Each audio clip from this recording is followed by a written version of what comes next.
Hi అండి అందరికీ. నా ఛానల్ ఎవరైనా ఫస్ట్ టైం చూస్తున్నట్టయితే ప్లీజ్ సబ్స్క్రైబ్ అయితే చేసేయండి. వాళ్ళైతే పనస్తోనలతో అయితే ఐస్ క్రీమ్ అయితే చేస్తున్నాను. ఎలా చేయాలో చూపిస్తాను చూడండి. ఫస్ట్ అయితే పనస్తోనల్లో అయితే ఉన్న సీడ్ని అయితే తీసేయాలి. తీసేసి వాటన్నిటిని అయితే చిన్న చిన్న ముక్కలుగా అయితే కట్ చేసుకోవాలి. చూస్తున్నారు కదా, నేను చూపించినట్టుగా అయితే కట్ చేసుకోండి. సేమ్ మిగిలిన వాటన్నిటిని కూడా సేమ్ అలానే సీడ్ అయితే తీసేసి కట్ చేసుకుని పెట్టుకోవాలి. ఇలా కట్ చేసుకున్న వాటన్నిటిని అయితే ఫస్ట్ అయితే మనం మిక్సీ జార్లో అయితే వేసుకోవాలి. మిక్సీ జార్లో ఇవి కూడా వేసుకున్న తర్వాత వీటన్నిటికీ అయితే నేను ఒక కప్ అయితే ఫ్రెష్ క్రీమ్ని అయితే వేసుకున్నాను. మీ దగ్గర ఐస్ క్రీమ్ ఉంటే ఐస్ క్రీమ్ కూడా వేసుకోవచ్చు.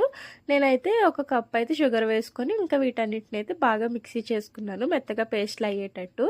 ఇలా చేసుకున్న తర్వాత నేను ఫస్టే పనస్తోనలు అయితే చిన్న చిన్న ముక్కలుగా కట్ చేసి పెట్టుకున్నాను. డ్రై ఫ్రూట్స్ కూడా వేసుకుంటూ అలా లేయర్స్లో అయితే వేసుకుంటున్నాను. ఇలా చేసుకున్న దాన్ని ఒక ఓవర్ నైట్ అయితే ఫ్రిడ్జ్లో పెట్టుకుంటే చాలా అంటే చాలా బాగుంటుంది. మీకు కూడా నచ్చితే లైక్ చేసి షేర్ చేసి కమెంట్